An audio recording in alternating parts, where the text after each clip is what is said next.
This is a Blairing Out with Eric Blair show, and today we're here at Comic Hero U in downtown Fullerton with my guest, Jyrki of the 69 Eyes. How you doing, Jyrki? Good, and it's a pleasure to be back here on your show. It's been nearly a decade since we saw last time. I'm glad that a lot of things have changed. We are living in this chaotic world, but Blairing Out with Eric Blair is still here with us, so God bless, man. Yes, thank you. What was your family life growing up in Helsinki? It was very secure, but on the other hand, I had all the freedom that I wanted. So I could have been whatever I wanted, but of course I was given a piano when I was 8 years old, and always my mother was pointing out that art is interesting and important in human life. And also I was interested in nature. Jacques Cousteau and his TV series were very inspirational for me. So very secure, but it was also like a very inspirational. I could choose whatever I want. I have all the freedom in the world to become what I'm these days. Were there any parental precepts you rebelled against? Not really. I just hope that everybody could have a freedom as a kid. And like you know, I'm a UNICEF Goodwill Ambassador, like a Children's Fund. So I'm concerned that kids should be kids and let to be children. Like I enjoyed being just a child and learning about the world, like in freedom and then, you know, all that. So that's actually, I'm happy to be involved in such an organization like UNICEF, and like trying to a little bit with my way to try to make sure that other kids will have possibly and hopefully as good childhood that I have. What was your motivation for pursuing a musical career? First time I saw Elvis on TV, everything changed. Jacques Cousteau was gone in my books. Elvis was number one. So I started to pretend to be Elvis with the hairbrush in front of a mirror, and you know, I'm still on the same path. Now, after 30 years and counting of the 69 Eyes, why did you find the time was now to do the Helsinki Vampire solo album? We're so established, and we've achieved everything we have in our dreams with the 69 Eyes. So I just I needed some time for myself, and I just wanted to, well, like I said, freedom is important. So I just wanted some freedom to make something by myself, and like I also need some you know, the 69 Eyes is ready to get to create a new album, so I'm getting inspired here by doing a solo tour here in the States. So everything is connected with each thing that I'm doing in my life. How has the Helsinki Vampire solo album completed you? When I recorded it a little over a year ago, I put some actually pretty sad and dark moments there. It's actually it's nearly like a diary at some point. So and they came there because that was the time of my life. So it's a little bit like a old chapter from my diary, and I was good to have it out from me. And is it true that it got so dark emotionally in the studio during the recording of Helsinki Vampire that you and Johnny Lee Michaels had to actually take breaks and deep breaths? Yeah, it was like that. That some songs are so emotional. Like after recording them, we had to have like a couple of days between the takes, because you know, and you know, last night we played during this solo tour here. For instance, there's a song called Spanish Steps, and people were actually crying during that song. It's very emotional music, and it's interesting to create such a thing, but it's real. It's not pretentious. It's not created just because of making some people cry. It's just actually something what I've been thinking of in those songs, and it seems to reach the people in different level than with the 69 Eyes, for instance, before. How did your dark rockabilly band, the 69 Cats, with the head cat guitarist Danny B. Harvey, Lemmy was in the head cat, former Cramps bassist Chopper, and former Lords of the New Church drummer Nicky Turner come together? And is it a vanity project or is it a real band? It's actually a real band, but now it's on hiatus that pops up in life whenever needed next time. But it was like a dream come true. And if you, like the names you mentioned, once we did a tour and there was a poster with the logos of the 69 Eyes, Headcat, the Cramps, and Lords of the New Church. That was like my, teenage dream that came into the picture. And now actually, it's the same thing with my solo band here in the States.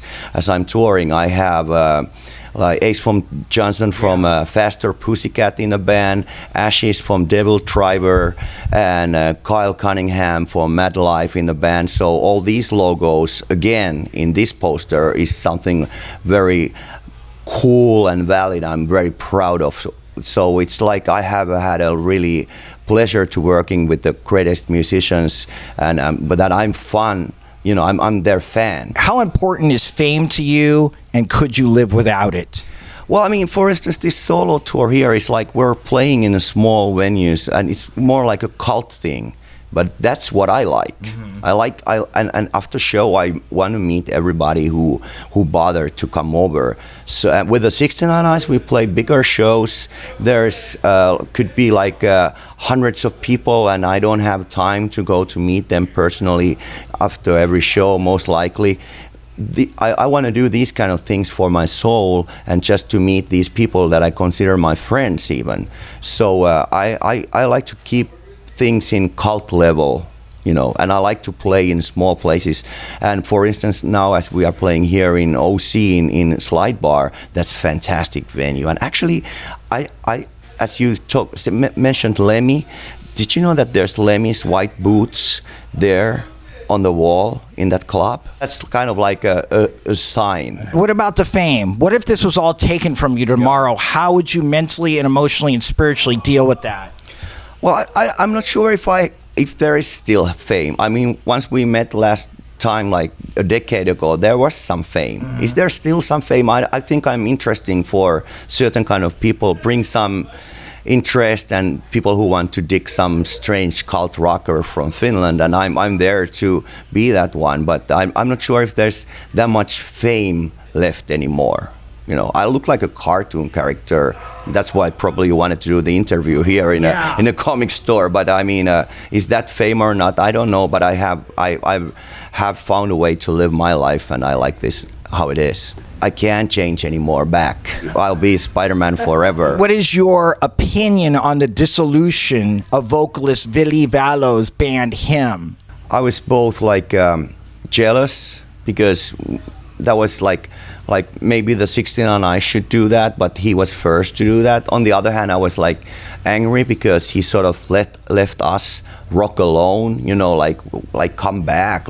You can't leave it this moment and like that. I mean, what we're gonna do? Are we just continue rocking without you or something? But I'm sure he comes up with something new that inspire all of us. Yeah, he'll probably have a super group or something. What inspired the lyrics to the song Ad Infinitum off your Helsinki Vampire solo album? That's just like interesting opening with the Latin lines, and that's something that the producer came up like. It's kind of like theatrical opening for the album. So it's just something like we wanted to experience. It's just like for art's sake. All my sins forgiven, no need of hell or heaven. Yeah. Well, what are you talking about there? It's really like opening for the show. Like we're all here equal and in the same spot. It's sort of like a opening the gates to the audience both ways. Who's forgiving who? One of the main themes from the whole record is like, don't think what's going to happen tomorrow, only for today. It's more important how you experience this life right now than think of like maybe next week I have time to live. That's the whole main theme there. But on the other hand, I mean, I'm just like there for people to find out. It's somehow even, I think sometimes very unfair to reveal what I think because people have their own ideas of those things. How did your book, Rock and Roll Juicer, come together? I wanted to try out a lot of things in my life, not only be a singer in a rock and roll band. I've been a comics artist. I've actually even done a little movie part. and I wanted to start to be a writer. And a publishing company said, like, yes, sounds good, like a good idea. And I wanted to write a book about my little rock and roll adventures, especially from the late 80s New York, which is kind of like era that everybody wants to talk about these days. So I got prepared to do that book, but just before leaving the publishing company, I thought that, hey, by the way, I have also an idea of making like a vegan juice book. And they were like, hey, let's do that first. So I just did that on the way of learning and making books. So I made a book called Rock and Roll Juicer with 69 recipes for vegan juices. That was mainly inspired by the 69 Cats bass player Chopper Franklin, who was vegan, and so were all the Cramps. So I got inspired and interested in what is it to be vegan, and he showed me the path and explained that the most easiest thing would be to start juicing. And there was no books about it, so I wrote one. Then later on, after that one, I did this other book, which is called Vagabond's Waltz, which is all about my little tiny rock and roll adventures. And both these books are in Finnish because I wanted to learn to write in my mother language. I enjoyed to become a little bit like an author as well. So I'm planning new books at the moment as well. I mean, I'm planning a lot of things. I'm enjoying my life as full. You traveled for 2 years to write your book about your rock and roll adventures because you had to go and revisit these places and revisit these people in order to get the story straight. Because we always have an interpretation of what happened, but we need to hear it from other people too. Yeah. What was that like for you? Well, I mean, all my friends from the 80s rock and roll life and early 90s, they're still there. We're all survived, most of us at least. And we just had good times going through these little adventure stories over dinner or little bar nights in the places where I used to go as a eager rock and roll fan: New York, LA, Rome, Paris. And I just wanted to. It's more like I wanted to learn to write. So I want to write one day a little bit more like inspirational, serious book as well. These two, juicer book and like rock and roll adventure books, they are more close to the cartoon character what I am, but I want to someday show up like a little bit deeper side as well, and that comes out in the books. Also, that side is out in the record Helsinki Vampire. What were two highlights from the book as far as like named rock stars and experiences that you had when you went back to see some of these rock star friends of yours? Well, I mean, I was very naive kid, and I went to New York. Poison was playing with David Lee Roth at the Madison Square Garden, and I was there with a friend of mine, totally glammed out with the white tight pants and white shirts and totally back comb hair and all that, and that was great time and great experience with really cool shows. Then next day we checked out, oh cool, there's a hardcore punk matinee at the CBGBs. Let's go there. Like hardcore punk in Finland was more like it's very well known. There's really famous Finnish hardcore punk bands like Chaos and Terveet Kädet and Rattus. So we knew that scene, so it was interesting to go to see that in New York. Well, it was the matinees, so it actually started like in afternoon and ended up about like 8 o'clock or something like that. So, but we didn't get it. So we arrived there by taxi, totally with the same glammy outfits, like 8 o'clock or something. And I think there was like Cro-Max or something playing there. So it's full of like New York hardcore punks on the street. And we come out from the taxi looking like New York Dolls. And all of a sudden we saw all these New York hardcore punks. So that felt a little bit uncomfortable, but we survived, but we never saw Cro-Max or any of those bands. So that was kind of like that's funny story to tell, if you know what I mean. Yeah. Other things is like I have a pleasure of like seeing all these great old school New York rock and roll bands like the Throbs, Circus of Power, of course, like earlier than that, Lords of the New Church or Cramps, they made really big impression on me. So that's something, little stories I'm explaining, like in the tone of like 19-year-old me or early 20s of me, like how interested in was and exciting was to see those my life changed bands. Cool. Like back in those days, like it's when we tell these stories how this band was so cool back then, but they were. Yeah. It's not like war stories that they were like okay-ish, but it's cool to tell that. Yeah. But they were always all these bands like Lords of the New Church, the Cramps, Throbs. They were like so good that you can't see that kind of cool bands. Unfortunately, it's not so many of them left these days. There was some mystique and mystery and something larger than life. It's all gone. If forced to, would you allow a corporate entity to implant you with a chip in your head or your hand? Well, I mean, there's this movie called They Live, so I mean, I guess we are going towards that at some point. Define your vegan lifestyle. How can a Helsinki vampire be a vegan, or is it okay to suck the blood of humans but not animals? It's not. If vampires are not hurting animals. So it's okay to suck humans' blood. It's just not okay to suck. Yeah, leave animals alone, and we can do each other what we want, but leave animals alone. Which synonym for vampire do you most identify with? Number 1 is beast. Number 2 is monster. Number 3 is villain.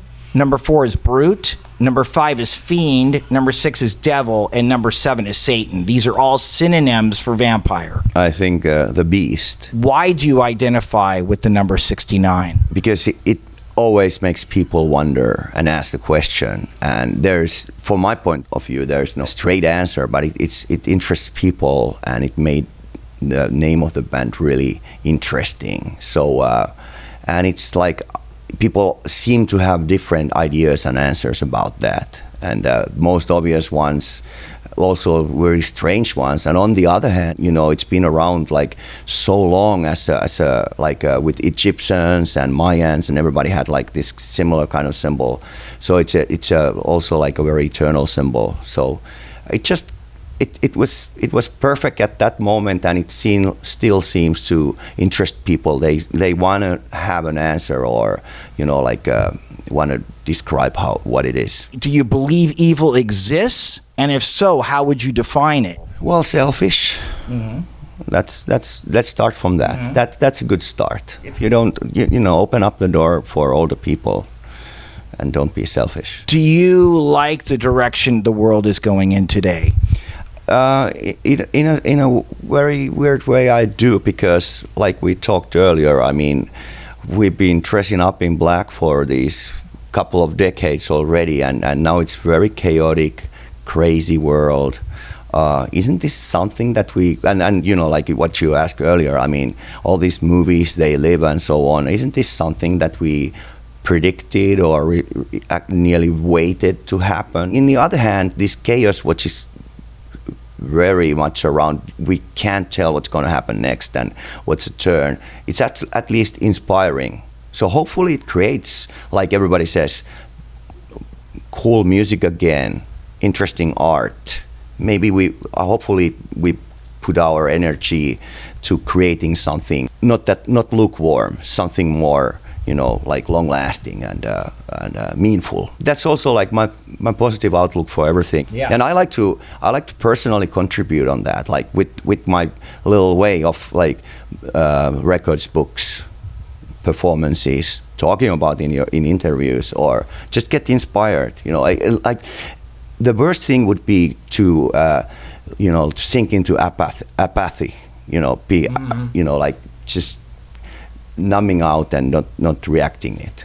What are your thoughts on the passing of Chris Cornell and Chester Bennington? All these losses in the music world we had recently, it's people should go to see the shows, enjoy the music, and respect the artist, and not think that they will be there forever. You never know what happens next. So, I mean, world without Motorhead. We are living there right now, have been living there for a few years. It feels kind of weird.